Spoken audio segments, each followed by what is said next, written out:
बिस्मिल्लाहिर्रहमानिर्रहीम।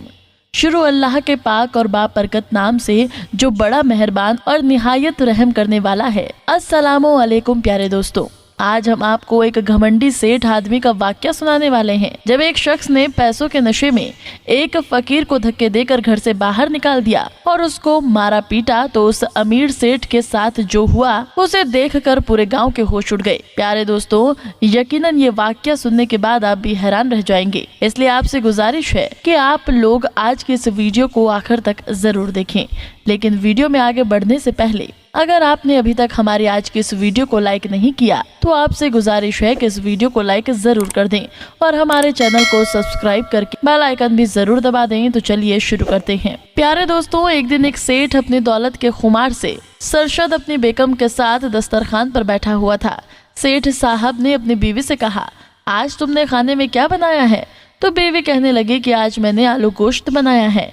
ये सुनकर सेठ साहब बड़े खुश हुए और कहने लगे, बेगम आज तो आपने कमाल कर दिया। अभी सेठ साहिब ने खाने पर हाथ बढ़ाया ही था कि बाहर दरवाजे पर दस्तक हुई।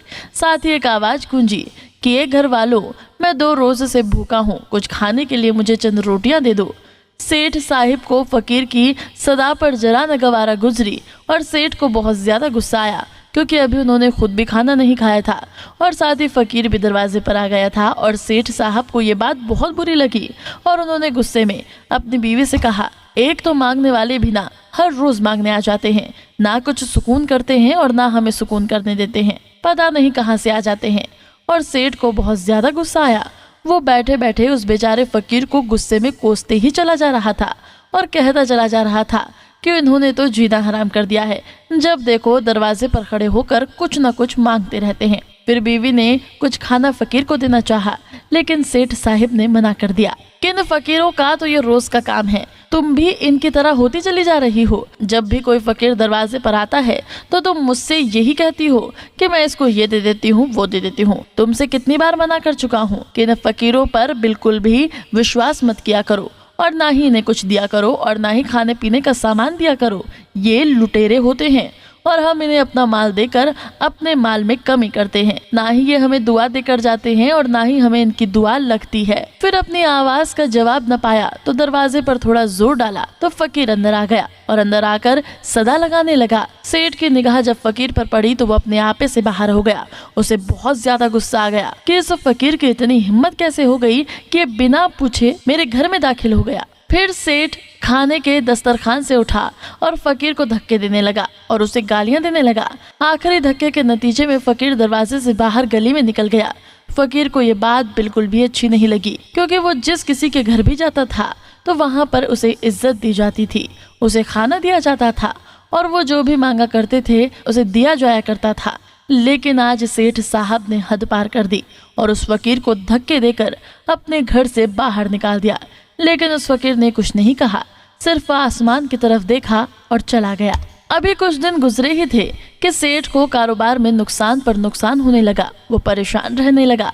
चंद माह में गहने वगैरह जेवरात सब कुछ नीलाम हो गया। इतने नुकसान हुए कि आज सेठ एक फकीर की हैसियत पर आ चुके थे और सेठ साहब को धोखे पर धोखे और घाटों पर घाटे हो रहे थे।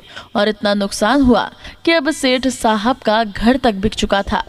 जब नौबत फाकों तक पहुंची तो सेठ ने अपनी बीवी से कहा, अब तो मेरा अपना और जिस्म का नाता बरकरार रखना भी मुहाल हो गया है। ऐसे में तुम्हारा बोझ उठाना मेरे लिए मुमकिन नहीं।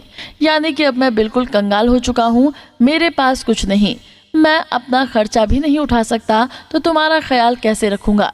लिहाजा मैं होशो हवास में तुम्हें तलाक देता हूँ।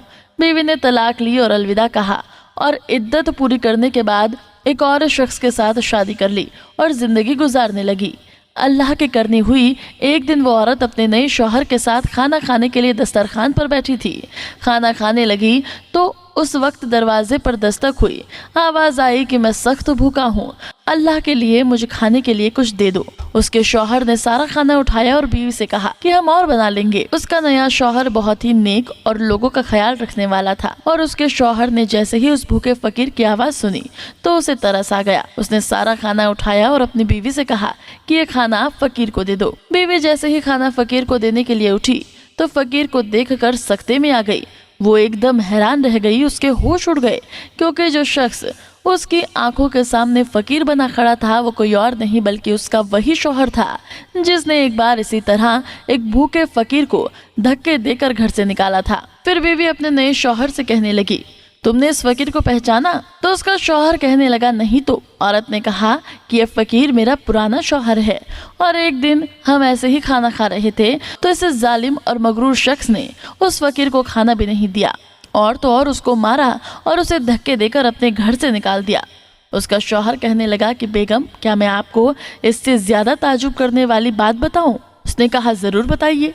उसका शौहर कहने लगा कि जिस फकीर की बेइज्जती आपके शौहर ने की थी उसे धक्के देकर घर से बाहर निकाला था और जिसे मारा पीटा था वो कोई दूसरा नहीं बल्कि मैं ही था। अल्लाह तबारक व ताला का करिश्मा ये था कि अल्लाह ताला ने इसे मालदार की हर चीज, माल कोठी, यहाँ तक कि इसकी बीवी भी छीन के उस शख्स को दे दी जो फकीर बनकर उसके घर पर आया था, जिसने दौलत के नशे में और जिसने अपने घमंड में चूर होकर एक फकीर को खाना नहीं दिया और धक्के देकर मारपीट कर उसे घर से बाहर निकाला। और चंद साल बाद फिर अल्लाह ताला ने उस शख्स को फकीर बनाकर उसी के दर पर ले गया। अल्लाहु अकबर, अस्तगफिरुल्लाह। बेशक अल्लाह ताला हर चीज पर कादिर है। दोस्तों, अल्लाह ताला सबसे ज्यादा गुरूर और ताकुवार नापसंद फरमाता है। गुरूर का गुनाह सबसे पहले शैतान ने किया था।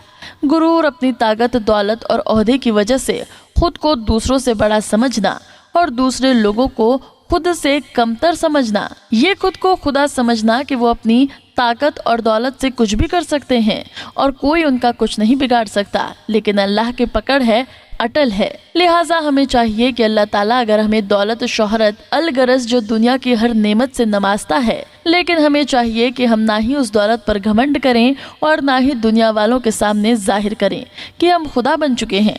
अगर अल्लाह हमें इन सारी चीज़ों को देता है तो हमें ज़्यादा से ज़्यादा अल्लाह ताला का शुक्र अदा करना चाहिए, क्योंकि जिस तरह से अल्लाह ये सारी चीज़ें हमें देना जानता है उसी तरह से लेना भी जानता है। अल्लाह ताला से दुआ है कि वो हम सबको गुनाहों से बचने की तौफीक अता फरमाए। आमीन या रब्बुल आलमीन। प्यारे दोस्तों, आज के इस वीडियो में इतना ही। इंशाअल्लाह मुलाकात होगी बहुत जल्द आपसे एक और नई वीडियो के साथ। खुदा हाफिज।